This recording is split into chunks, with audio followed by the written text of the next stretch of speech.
태극기 앞에 자유롭고 정의로운 대한민국의 무궁한 영광을 위하여 충성을 다할 것을 굳게 다짐합니다. 대통령님 내려오십니다. 대통령님 나오십니다. 대통령님. 대통령님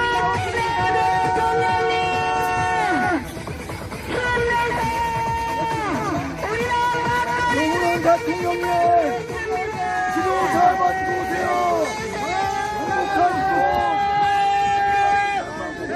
대통령님 잘 다녀오세요. 대통령님 잘 다녀오십시오. 치료 잘 받고 오세요. 네, 출발하셨습니다. 박근혜 대통령님께서 강남 성모병원에 통원 치료하러 출발하셨습니다. 박근혜 애국 반공 대통령 탄핵 무관, 헌법 84조, 윤석열 헌법 짓밟고 현직 대통령 수갑부터 감금은 특검 조작, 반역임, 탄핵된 바 없음, 헌재 탄핵 파면 무효. 5. 구대선 의원, 문재인 무자격 대통령 여적죄 간첩 체포. 18대 박 대통령 15일로 1519일째 옥중투쟁 중. 복귀, 잔임 마친 후 19대 대선, 정상국가 회복만이, 하퍼님. 원로 헌법학자가 김명수 패거리를 사실상 반역 세력으로 규정했다. 최근 몇 주 사이에 발표된 시사적 글 중에서 가장 무게 있는 논평은 지난 5월 5일 자 조선일보에 실린 원로 헌법학자 허영 교수의 사조직이 법원 장악, 사법부의 충격적인 현실이란 제목의 글일 것이다. 경희대 법학전문대학 허영 교수는 김명수 대법원장을 수장으로 하는 이념 조직이 사법행정권과 재판 업무의 주요 보직은 물론 법관대표회의를 장악하고 있는 현실은 한국 민주주의와 법치주의에 대한 정면 도전이며 김명수는 단죄 대상이라고 했다. 그는 우리법연구회 나 지금의 국제인권법연구회는 김명수 대법원장이 만든 이념적인 사조직으로서 사법권 독립에 적신호며 국민에게는 큰 위협이고 헌법이 보장한 공정한 재판을 받을 권리를 훼손하는 일종의 비밀결사이라고 했다. 전체 법관 3,400명의 14%, 460명, 에 불과한 특정 이념 집단 소속 법관이 사법부를 지배하고 있다는 사실은 우리 헌법이 지향하는 사법권의 독립과는 명백히 배치되는 비정상 상황이란 것이다. 사법부의 독립은 자유민주주의 및 공동체 유지를 위한 필수 조건인데 이를 공격하는 조직이라면 헌법과 국민의 공적이란 이야기가 된다.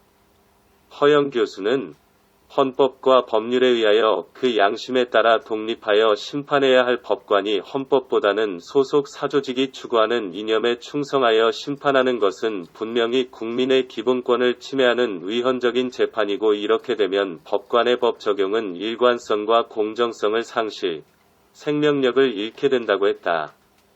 개인적, 정치적 이념이 법 적용에 영향을 미치면 재판은 생명력을 잃고 생명력을 잃은 재판은 사법작용이 아니란 논리이다. 생명력을 잃은 편파적 재판은 일종의 국가폭력이다. 국가 공권력을 조폭 수준으로 전락시킨다. 허 교수는 국제인권법이란 말 자체가 모순이라고 했다. 국제사회가 인권선언이나 인권협약 등으로 채택한 인권은 우리 헌법의 기본권으로 보장하고 있는데 그러한 기본권을 떠난 국제인권법은 그 실체가 없다는 것이다. 허 교수는 그렇다면 그 사조직은 도대체 무슨 가치를 추구하는 집단인가? 라고 묻는다. 핵심적 질문이다. 그는 그 사조직에 속한 일부 법관의 정치적이고 반헌법적인 언행이나 재판 실무로 볼 때 우리 자유민주주의 헌법 이념과는 분명히 배치하는 가치를 추구하는 집단으로 보인다고 했다. 그 단적인 예가 법관 탄핵을 방조한 김명수 대법원장의 반헌법적인 언행과 거짓 해명에 대해서 침묵한 법관 대표의 행태라는 것이다. 허 교수는 이들의 가치관에 좌우의 이념적 잣대를 들이대지 않고 헌법을 기준으로 삼아 이들을 일단 자유민주주의 반대 세력으로 묶었다. 통상적인 의미에서 반역은 체제부정과 국가부정으로 나뉜다. 자유민주의 체제를 부정하고 독재나 공산주의로 가려는 것은 체제부정이고 적인 북한 노동당 정권에 봉사하는 이적 행위는 국가부정이다.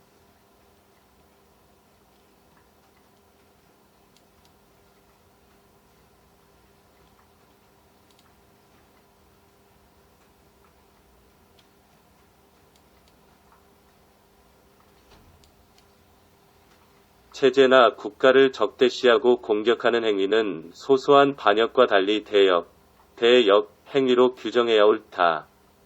영어도 대역죄를 하이 트레전이라 표기한다.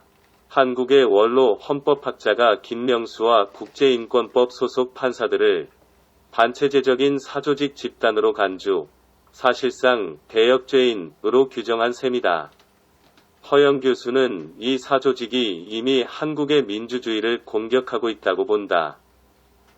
삼권 분립의 나라에서 이 사조직이 지배하는 우리 사법부는 권력 간의 견제와 균형을 무력화시켰고 정권과 여당의 불법과 비리에 대해선 호위무사로 변질, 사법의 정치화를 가속화시키고 있다는 인식이다.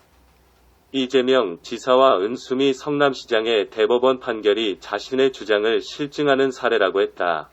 허 교수는 이 모든 사태의 책임자로 김명수 대법원장을 특정했다. 그는 실체가 불분명한 사법행정권 남용이라는 죄명으로 전직 대법원장을 비롯한 수많은 전직 법관을 재판받게 했는데 김 대법원장이야말로 법관 탄핵 방조 사건 등 법관 인사행정권을 남용한 사실이 분명하기 때문에 어느 땐가 반드시 법에 준엄한 심판을 받아야 한다고도 했다. 형사처벌 대상이란 뜻이다. 그는 국민의 무서운 저항이 일어나기 전 사조직의 자진해산을 권한다. 국민 다수가 그 사조직 소속 법관의 재판을 기피하고 그 사조직과 인연이 있는 정관 변호사를 찾아야 승소할 확률이 높다고 인식하는 것은 단순한 기우가 아니란 것이다. 허 교수는 이 조직을 음흉한 비밀결사체로 묘사하기도 했다. 명단 공표를 거부하고 있기 때문이다. 떳떳한 조직이라면 왜 명단 공개를 거부하는가? 비밀결사체가 사법부를 좌지우지하고 있는 우리 사법부의 실상에 공정한 재판을 바라는 국민은 허탈하고 분개할 수밖에 없다. 허 교수는 언론과 야당과 변호사 단체와 국민들의 저항을 촉구한다. 사법의 신뢰를 회복시키려는 개혁의 대상은 김명수 사법부이고 이는 제야 법조계의 당면 과제라고 했다. 양식 있는 정치 세력도 힘을 보태야 한다. 국민도 불공정한 재판에서 벗어나고자 적극적으로 나서야 한다. 언론은 지속적인 관심과 보도로 사법부의 실상을 널리 알려 경종을 울려야 한다. 우리 헌법의 자유민주주의 근본 이념을 경시하거나 부정하는 세력이 사법부까지 장악한 오늘의 비정상적 현실에서 하루속히 탈피해야 하기 때문이다. 김명수와 패거리 판사들에 대한 준엄한 농고문이다. 2021년 5월 16일은 6혁명 60주년 날입니다. 가난하고 혼란했던 자유대한민국을 부국강병으로 변모시킨 계기를 만든 날입니다. 의대한 박정희를 생각하면서 추모의 념을 산문시에 담아봅니다. 의대한 박정희 대통령님을 생각하며 5천년 가난했던 삼천리 강토의 자유와 풍요의 빛으로 오셨으니 그 이름 의대한 인간 박정희입니다. 이승만의 불후의 건국 설계도를 이어서 위대한 나라를 만든 대통령 박정희입니다. 당신은 하신 일도 많으셨기에 호칭도 다양합니다. 큰 빚 주고자 굴곡의 일제강권 역사를 감내한 철인 박정희, 동서양의 문명을 고루 익힌 장군 박정희, 동양에서 유일하게 공산주의를 물리친 군인 박정희, 최고의 선견과 통찰로 나라를 구한 개혁군주 박정희, 인류가 그동안 사용한 언어로는 호칭할 수 없는 선군 박정희입니다. 자유체제의 수호신인 당신은 더불어 주사파 아이들이 깎을수록 더 커지는 큰 바위 얼굴, 파묻을수록 더 빛나는 위대한 성자인데도 얼치기 의정자와 좀비들의 반대와 속박으로 기념관 하나 제대로 만들지 못했습니다. 게으르고 아둔하여 당신의 빛나는 위협을 현재와 미래로 연결시키지 못한 우리들은 대한민국 자체가 박정희의 자연박물관이라고 위안합니다. 대한민국의 역사와 문화와 산하에 보이는 모든 것들이 박정희의 유산이고 유전자라고 칭송합니다. 성자의 반열에 오른 당신은 인간의 언어로 칭송할 수 없어서 한 줄 비워두고 추모하겠습니다. 당신은 다시 올 수 없지만 당신은 우리들의 가슴에 살아계십니다. 당신께서 남긴 정신은 박근혜 대통령을 통해 자유통일, 북한 해방 시도로 이어졌고 지금도 진행 상태에 있습니다. 적폐몰이는 있어도 진실 매립은 있을 수 없습니다. 가난과 혼란을 극복하고 부국강병으로 만들어준 선군 박정희 대통령은 자유시장 질서가 위협받는 오늘의 우리에게 자유의 힘과 부국강병의 지혜와 용기를 줍니다. 박정희 각하의 강국의 철학과 새마을 정신을 아는 우리는 이미 박정희의 제자이자 계승자입니다. 당신이 몸소 보여주신 과학입국과 도전정신을 바탕으로 새 나라, 새 역사를 다시 창조하겠습니다. 이승만 대통령이 신선과 영성으로 설계한 나라, 박정희 대통령이 부국강병의 기초를 만든 나라, 전두환 대통령이 세계 10위권으로 부흥시킨 나라, 박근혜 대통령이 마지막 자유통일의 뜻을 펴지 못한 나라를 자유우파가 하나 되어 위대한 대한민국으로 다시 세우겠습니다. 하늘이시여, 오만불 성장의 문턱에서 공산 좀비들에게 탈취당한 이 나라를 돌보소서.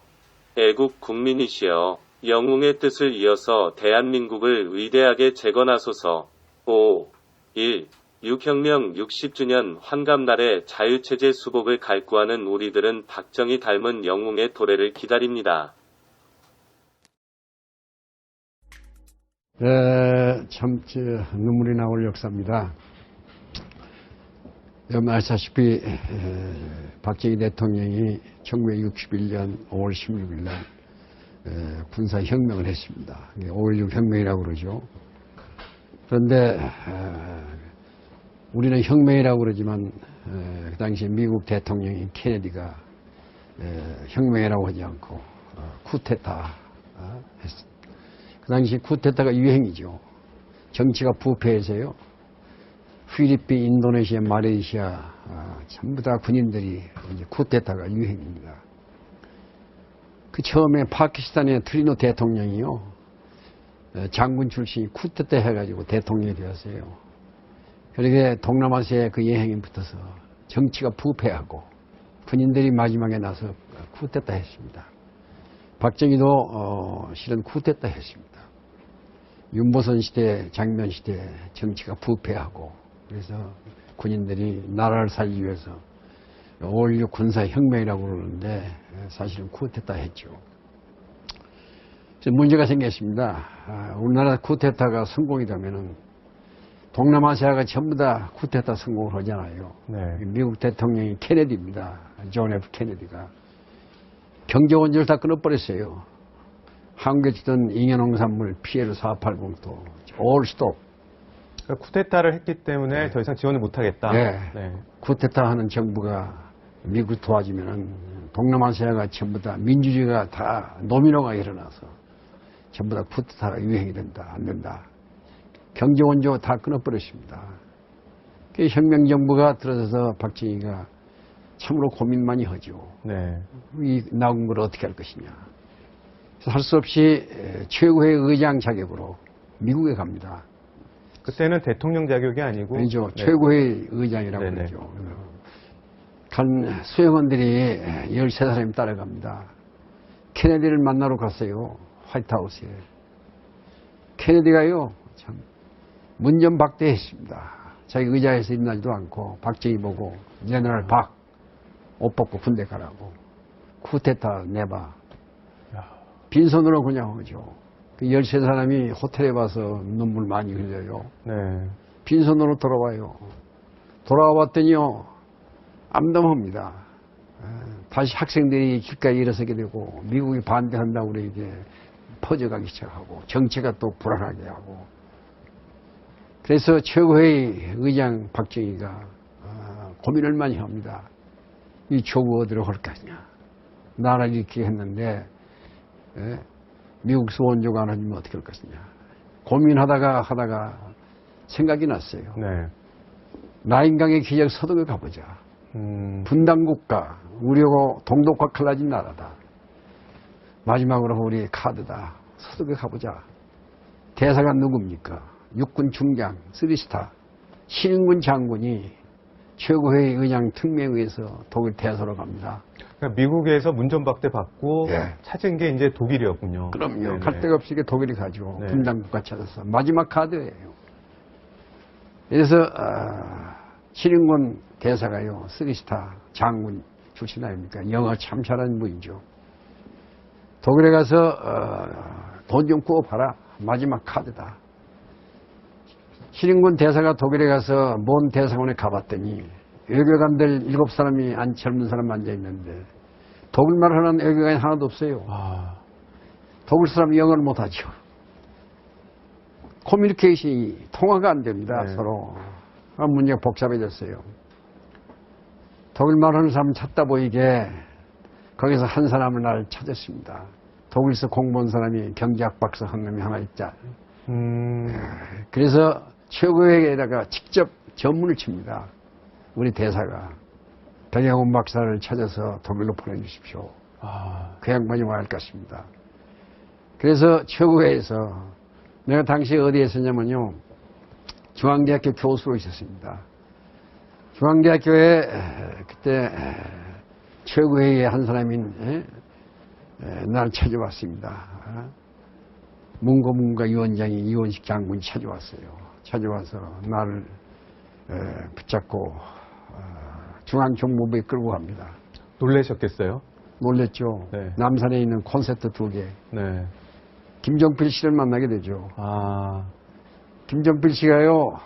지하실에 가서 나를 대우해주면서 눈물겨운 날에 이 얘기를 해요. 네. 5.16 혁명정부가 배경이 뭔지 아느냐. 나라를 위해서 이렇게 했다. 설득을 많이 합니다. 근데 일주일 동안 거기서 세뇌교육을 받아요. 댁에도 못 가시고요? 네. 네네. 거기서요. 그래서 나한테 제1차 경제개발 5개년 계획을 만들어달라. 그래서 그 안에서 한국은행에 있는 조사부장들 오라고 그래가지고 작업을 해서 우리나라 경제개발 제1차 5개년 계획을 제가 작성을 합니다. 네. 그때 나도 눈물이 많이 흘렸어요. 세계은행에서 발표한 자료를 보이게 한국은행에서 가져온 자료. 세상에 세계 120개 모든 나라가 전부 다 있는데 제일 못 사는 나라가 인도였습니다. 당시에요. 네. 1인당 GNP가요 인도가 52불 했어요. 네. 60년 기준으로. 그 위에가 사우스 코리아.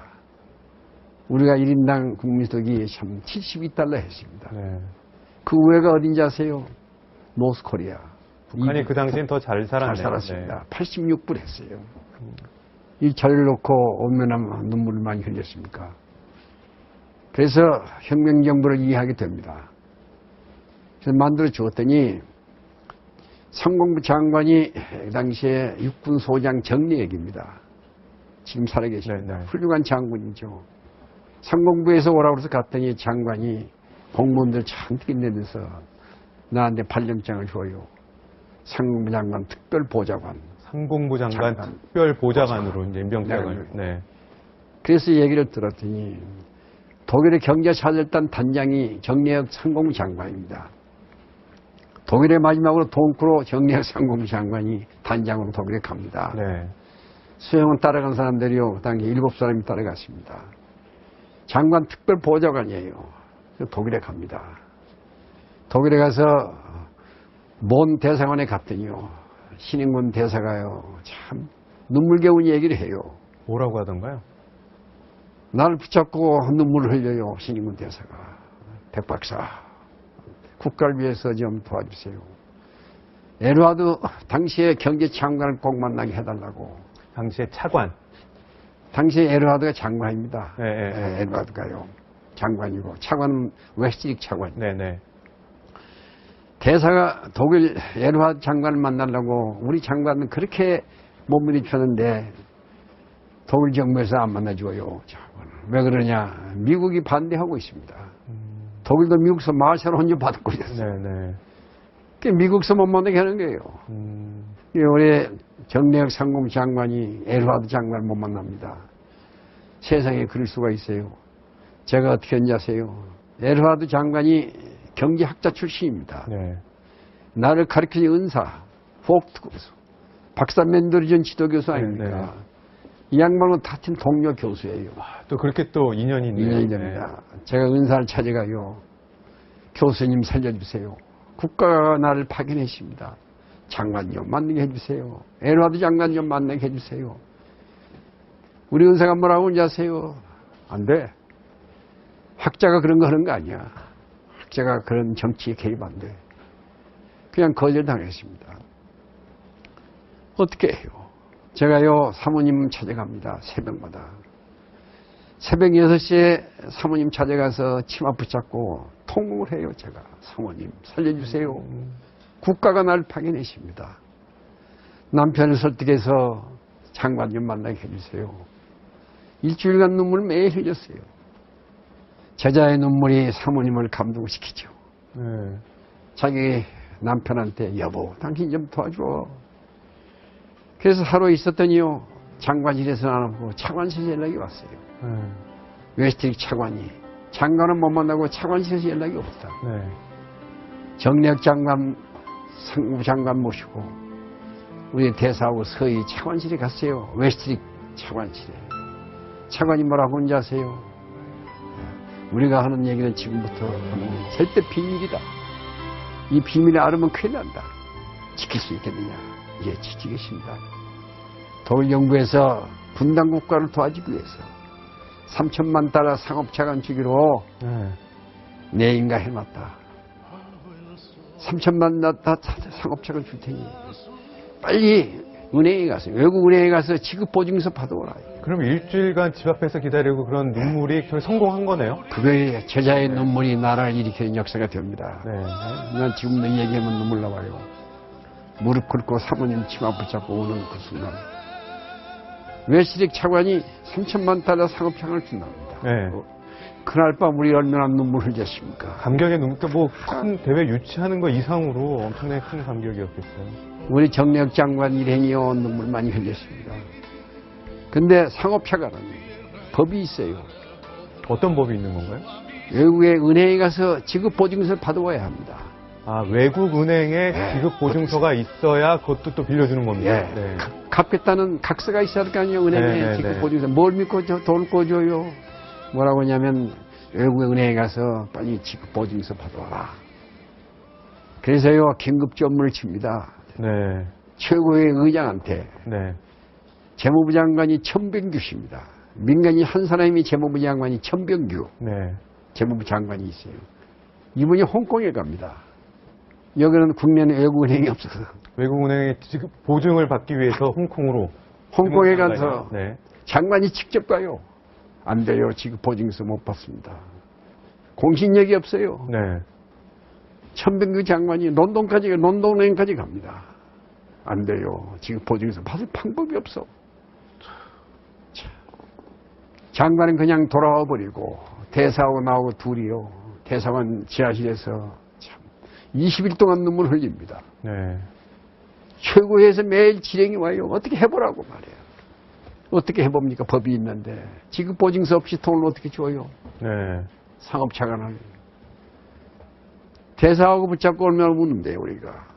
근데 이 소문이 독일서까지 공부한 친구들이 찾아옵니다. 네.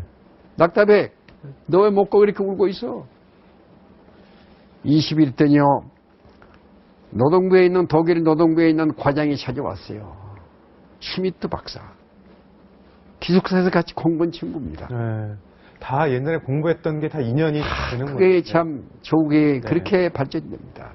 슈미트가 뭐라고 하는지 아세요? 낙타백, 너 왜 못 가고 이렇게 울고 있어? 네. 못 가, 여기서 죽을래. 상업차내가 3천만 달러 꾸었는데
몇 명 시작한지 아세요?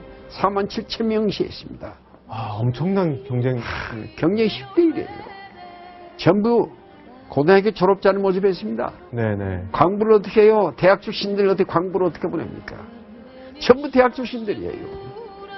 이력서 소개해가지고 고등학교 나왔다고 거짓말 해가지고. 아, 이력서를 더 다운시켜서. 고등학교 나왔다고. 학력을 좀 낮게 하고. 경쟁이 심해요. 10대 1입니다. 네.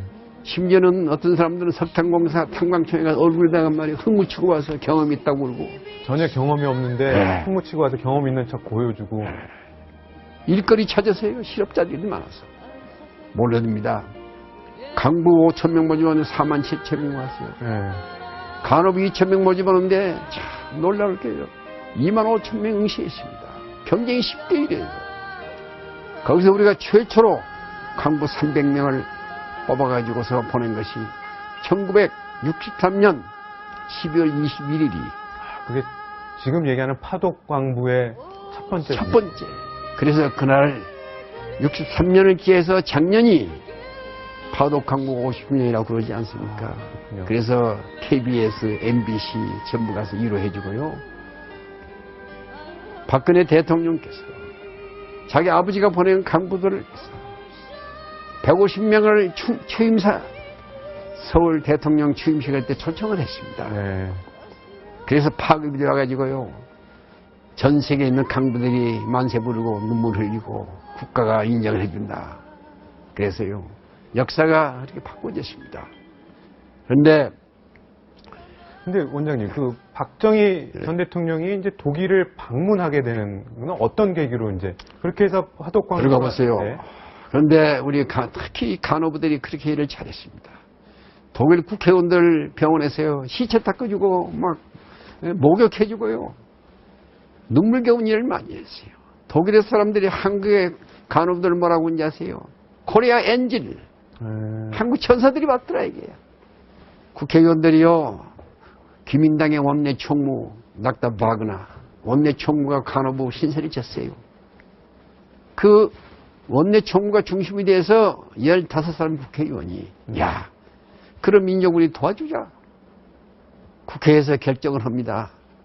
그 국회의원 만장일치예요. 그 결의문에 의해서 대정부 건의안을 채택했어요. 독일 대통령이 박정희 대통령이 1963년 박정희 대통령이요. 윤보선 씨 선거해가지고 이제 대통령 되지 않았습니까? 그래서 64년 12월 5일 날 독일 대통령 르케가 공식으로 박정희 대통령을 국빈으로 초청해 갑니다. 이건 독일 국회의원들이 그런 민족 도와주자.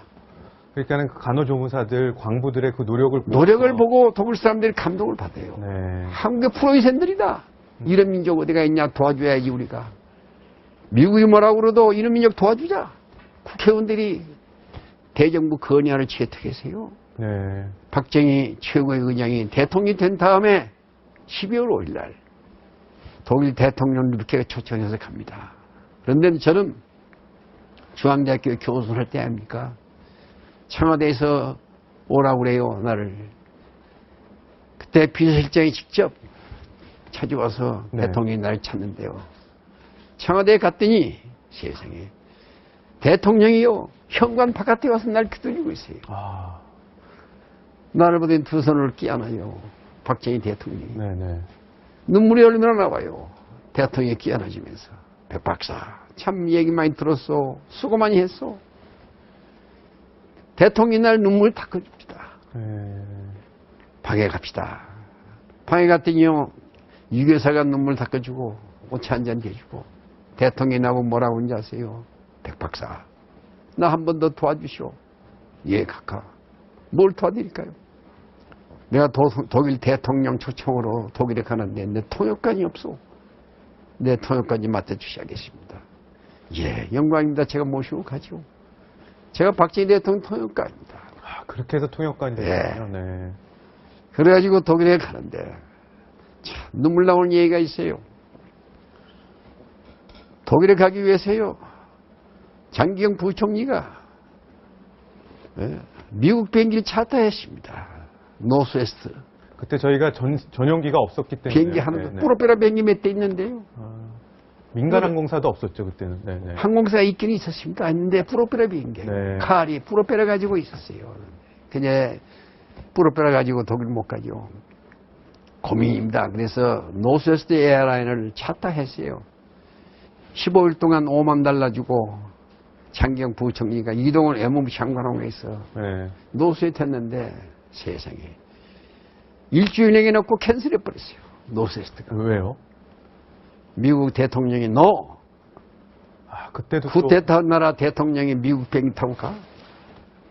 다른 나라한테 점 자극을 한다 이게. 캔슬. 야, 앞뒤가 맥혀버렸어요. 그럼 타고 갈 비행기가 없어졌네요. 없어버렸어요. 네. 그 심정을 생각해 보세요. 그래서요, 제가 독일로 날아갑니다. 날아가서 시인권 우리 대사하고 둘이 몸부림을 쳐요. 독일 정부에다 교섭을 합니다. 루프탄사 좀 보내주세요. 독일 비행기 좀 보내. 우리 대통령 모시는 비행기가 없습니다. 서울에 있는 문가 대사가요, 참 고마웠습니다.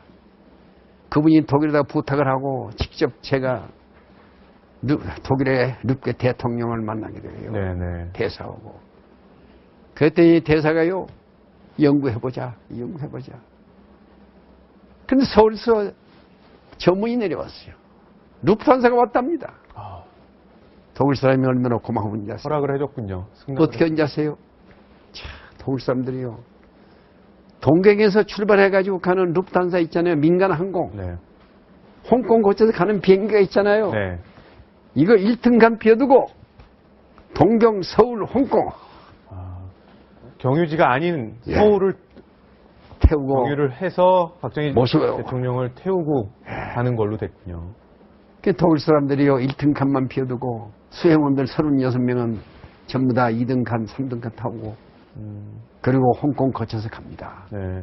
원장님, 이렇게 되면 이쯤에서 예. 옛날 추억이나 장면을 좀 회상하실 수 있게 예. 팩트10이 이제 옛날 영상을 준비를 했습니다. 이게 예. 이제 드디어 이제 떠나는 장면인데 한번 예. 보고 말씀 계속 해주시면 예. 되겠습니다. 한번 보시죠. 예.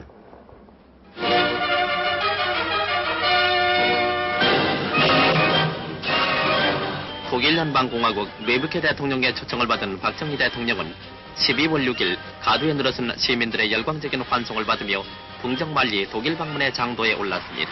그런데 우리나라 국가원수로서는 사상 처음으로 브라바를 방문하게 되는 이번 박 대통령의 방북은 국토 양단의 공동 운명에 놓인 한독 두 나라의 유대를 보다 굳게 할 것이며 우리나라 외교의 서구 진출에 새로운 기틀을 마련하는 계기가 될 것입니다.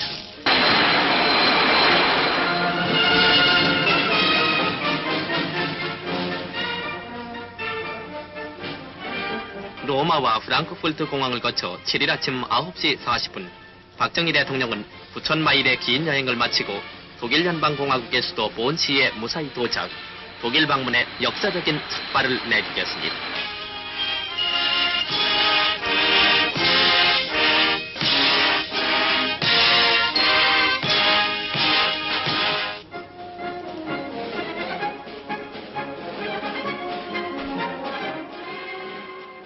이제 계속 영상은 이제 갈 텐데요. 보면 이제 저렇게 도착을 했습니다. 도착을 해서 여러 번 많이 울었다는 얘기가 있는데 첫 번째 크게 울었던 건 또 어느 때입니까? 만찬 때가 뭐 이런 게 있었다고 하던데요. 첫 번째 눈물 흘린 것은요, 그게 아니고요. 첫날 하룻밤 자고 어디 갔냐면 파도 강부 탄광을 찾아갑니다. 아, 탄광을 찾아갔습니다. 왜 자기 나라의 광부들 일하는 모습을 좀 가야죠. 네. 광산천에 가가지고 공회당에 갔더니 참, 그 관객은 눈물을 표현할 수가 없어요. 직접 같이 보셨을 거 아니에요? 물론 제가 모시고 네, 갔죠. 네. 탄광을 갔더니 들어갔더니 500명 앉아있는 광부들 새카매 얼굴이 대통령을 섰다고요. 차렷하고 앉아있는 그 모습 들어갔는데 단상에 올라가자요. 애국가가 나옵니다. 대한민국 애국가가. 세상에 애국가의 말이 그렇게 무섭습니까? 애국가가 나오는데 음악이 애국가를 부를 수가 없어요. 전부 일어나서 울어버립니다. 아, 대통령도요, 연설문을 가지고 가서 읽으려고 몇 번 했는데, 연설문을 놓고 대통령이 울어버려요. 여러분, 이게 무슨 꼴이에요? 여러분 새카만 얼굴 보이게 내 가슴에서 피눈물이 나와요. 여러분, 우리 합시다. 후세를 위해서 우리 합시다. 나 할게요. 네. 대통령 울자 전 광부들이 일어나서 대한민국 만세, 만세. 1시간 동안 서로 껴안고 울고 눈물 바다가 됩니다. 아이고. 바깥에 나갔더니요, 대통령 못 가게 해요. 카카, 나도 데려가 주세요. 나만 못 가, 여기 싫어요. 참으로 이 광경을 우리가 어떻게 표현합니까? 네. 대통령이 고속도로 아우토반 타고 올라오면서요, 한없이 눈물 흘리는 그 장소. 눕게 대통령 비서실장이 탔는데요, 눈물 닦아주면서 카카 우지 마세요. 박정희 대통령 길가에서 눈물 흘리는 그 모습 지금도 항상 생각이 됩니다. 네. 그러고 가서 어디 앉아세요. 그 다음에 에드와드가 이제 수상이 되었습니다. 경제장관이 수상이 되었어요. 대통령하고 에드와드가 단독 회담을 합니다. 그날이 1964년 12월 8일 날입니다. 단독 회담을 하는데 제가 통역을 했는데요. 박정희 대통령이 에드와드를 붙잡고요. 한없이 눈물 흘립니다. 카카, 우리 도와주세요. 우리 분단국가 우리도 잘 살기에 우리 군인들 거짓말 않습니다. 돈 좀 빌려주시면 우리 갖겠습니다. 카카, 우리 도와주세요. 에드와드가요, 박정희 손을 꽉 쥐고 그럽니다. 카카, 우리가 도와드릴게요. 힘내세요. 힘내세요. 그 광경을 지금 어떻게 표현합니까? 대통령이 한 30분간 눈물 흘립니다. 아이고. 에드와드 눈물 나와요. 그 대통령의 눈물이 한나라 경기를 일으키는 엄청난 1억 5천만 마르크 차관을 받습니다. 또. 그래서요, 처음에 간 광부 간호사들이 왜 간지 아십니까? 돈을 도굴석 꾸는데 네. 은행에 가서 지급보증서가 없어. 돈을 물 수가 없어요. 법이 있는데. 독일의 코메르스방 상업은행에서 돈을 꽂는데요. 3천만 달러. 세상에. 은행에서 지급보증서가 없어요. 어떻게 합니까?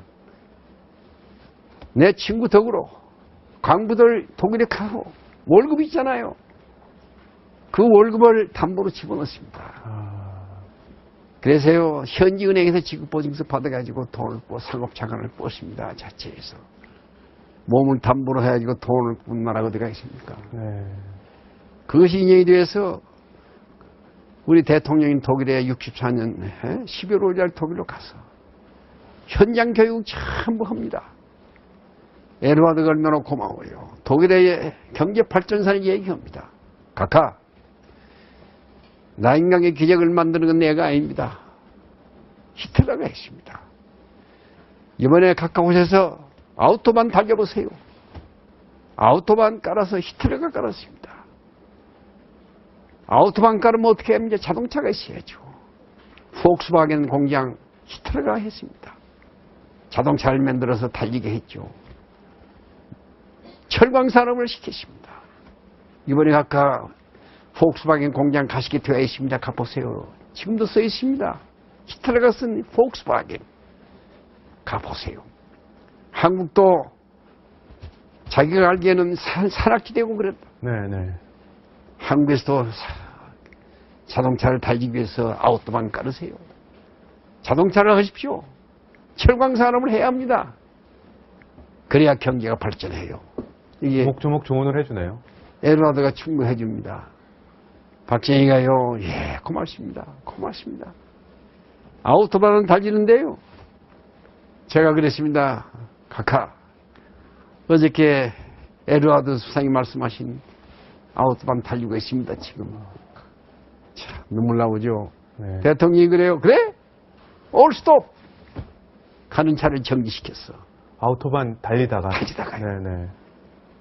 차에서 내리더니요, 그 아우토반을 보고 대통령이 얼굴을 대요. 땅에요. 땅에 키스를 했습니다. 장기영 부총리, 이동훈 외무부 수행원들이 전부 다 땅을 보고 키스를 해요. 왜 그러냐? 우리도 하자. 네. 아우토반을 보고서 박정희 대통령이 조국을 위해서 우리도 하자. 에드와드가 충고한 걸 받아들입니다. 나는 13일 동안 대통령 모시고 독일에 다니면서요. 네. 고생 많이 했습니다. 통역관은요. 밥도 못 먹어요. 아, 그러시겠어요. 양쪽 통역을 해야 하기 때문에 샌드위치 까먹고 내가 13일 동안 밤에 가면요. 그냥 자지 않습니다. 새벽 2시까지. 낮에 한 걸 전부 기록을 해요. 예. 예? 그 아우토반 그 몇 메타지 뭐 어떻지. 현장 교육을 하면서 이 양반이 13일 동안 완전히 나인강 기적을 공부를 합니다. 네. 그래서 이 양반이 뭐라고 했냐세요. 프랑크푸르트에 돌아올 때 얼마나 기분이 좋습니까? 어? 재미있는 에피소드가 있어요. 또 어떤 겁니까? 서백님이 갔죠. 동독과 갈라진 나라 아닙니까? 그 다음에 분단국가이기 때문에 서백님이 갔더니요. 무란트 시장에 나왔어요. 네. 저녁 9시에 비행기에 탁 내렸더니요. 저도 놀랐습니다. 비행기 내리자마자 애국가가 나와요. 대한민국에. 군악대가 나와가지고 박정희를 환영해 줍니다. 무란트 시장이. 네. 그 다음날 어디 갔냐 아세요? 공과대학에 가서 강의를 합니다. 강의를 하는데요. 옛날 케네디가 와서 강의한 장소예요. 네. 박정희 연설을 하는데요. 난 놀랐습니다. 큰 실수를 했어요. 내가 통역관이. 어떤 실수를 하셨습니까? 박정희가 들어가자마자 단성에 올라가자마자요. 연설을 하고 차 준비했잖아요. 네. 연설을 하고 몇 명이 듣는데 막 책상을 두들겨. 학생들이요? 학생들이. 네네. 공과대학에서. 이거 뭐 오지 말라는 거예요? 뭐. 그게 독일 사람들이 그게 환영의 뜻입니다. 동장을 치는 게. 네, 교수들이 오면 이렇게 책상을 두들겨요. 네. 박수 치는 법이 없어요, 독일 사람들. 박수 대신 이걸로 하는 건데. 이걸 하는 거지. 박정희 전 대통령은 좀 놀랐겠어요? 그 얘기를 내가 했어야 할 텐데. 네. 연설을 하려고 그러는데 이걸 박정희 대통령은요, 야유하는 줄 알았어요. 얼굴이 빨개져 버렸어요. 날 쳐다보고. 네. 야, 얼마나 당황한지 아세요? 그러고 또 가더니 조금 있으면 또 해. 연설 그러자요, 도중에요? 도중에. 네. 그래서 박정희가 알았어요. 이게 환영하는 거구나. 음. 거기서부터 신나게 얘기를 했어요.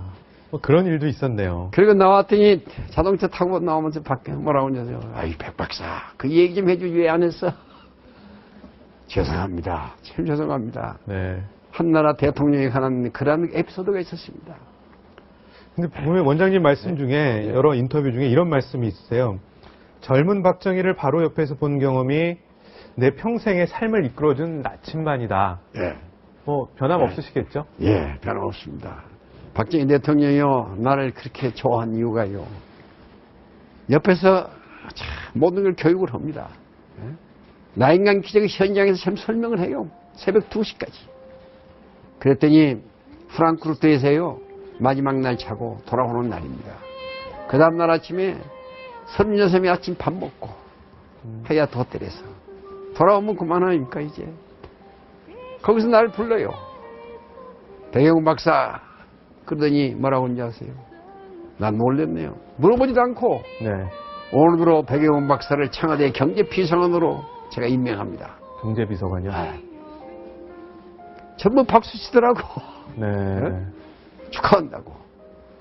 이동원 외무부 장관 보고 물어봤어요. 내 친하기 때문에. 그게 무슨 자리냐 그랬더니 그 장관급이래. 예? 그 장관이 된 거야 이놈아. 32살 먹은 사람이. 네. 그래서 내가 박정희 대통령 방에 가서 그랬습니다. 카카 참 고맙습니다. 그런데 제가 이 그대로 그냥 갈 수가 없습니다. 돌아갈 수가 없습니다. 제 임무 끝났습니다. 돌아가실 때 통역관이 필요 없지 않습니까? 내가 이대로 그냥 못 갑니다. 나를 도와준 친구들이 많습니다. 우리 은사를 찾아가서 고맙다고 해야 합니다. 독일 또 언제 또 올지 모르는데 한 일주일 있다가 친구들 만나서 고맙다고 해주고 가야 합니다. 이게 독일 정신입니다. 네. 그냥 갈 수가 없습니다. 네. 그랬더니 대통령이 그래야지. 그러면서요 자기 부인한테 유 여사한테 가더니 봉투 하나 떠 갖다 주고 나중에 보니 $1,000 내가 하사금 받았습니다. 큰 돈. 당시에 큰 돈이죠. 네. 2,000불 가지고요 몬에 돌아가서 신임군 대사하고 같이 친구들하고 파티 해주고 우리 은사를 찾아갔어요. 그 다음날에 선물 하나 크게 가지고 도자기 갖다 드리고 네. 대통령께 주신 거라고. 그만큼 드릴만 하죠. 네. 네. 얘기를 여기까지 들었는데 이 나라는 정말로 어렵게 여기까지 온 겁니다. 우리가 만약에 박정희라는 대통령이 없었으면 정말 이 나라가 여기까지 올 수 있었을까요? 아무리 독재 외쳐도 이 나라에는 이승만과 박정희 대통령보다 더 잘한 대통령은 없었습니다. 온갖 데모지를 당하면서 독재 타도한다고 그래 했어도 정작 본인이 대통령 되고 나서는 모두 다 해놓은 걸 보면 어느 누구도 이승만과 박정희의 해놓은 업적에 비교가 되지를 않습니다. 건국의 대통령과 이 나라를 이렇게 잘 살게 만들어 놓은 대통령을 잊어버린다는 것은 정말로 배은망덕한 일이고 있어서는 안 되는 일이라고 생각합니다. 그렇게 독재를 외치고 본인들이 나서면 마치 잘할 것처럼 그렇게 했어도 정작 그분들보다 잘한 사람이 있으면 한번 나와보라 해보세요. 역대 어느 대통령도 이승만과 박정희 대통령에 비하면 발꿈치도 못 따라갑니다. 나라를 세우고 이렇게 잘 살게 해준 대통령을 갖다가 정말 존경의 대상이 돼도 모자를 판에 독재라고 몰아붙인다는 게 말이나 됩니까? 이제는 모든 국민들도 그게 어느 정치 집단의 정권 탈취의 목적이었다는 것을 모두가 알아차려야 할 때입니다. 한미일 동맹을 굳건히 하지 않고 이승만, 박정희 대통령을 존경하지 않는 한 이 나라는 영원히 희망이 없다고 생각합니다. 구독과 좋아요, 그리고 알림 설정은 제작자에게 매우 큰 힘이 됩니다. 채널 구독은 언제나 무료입니다.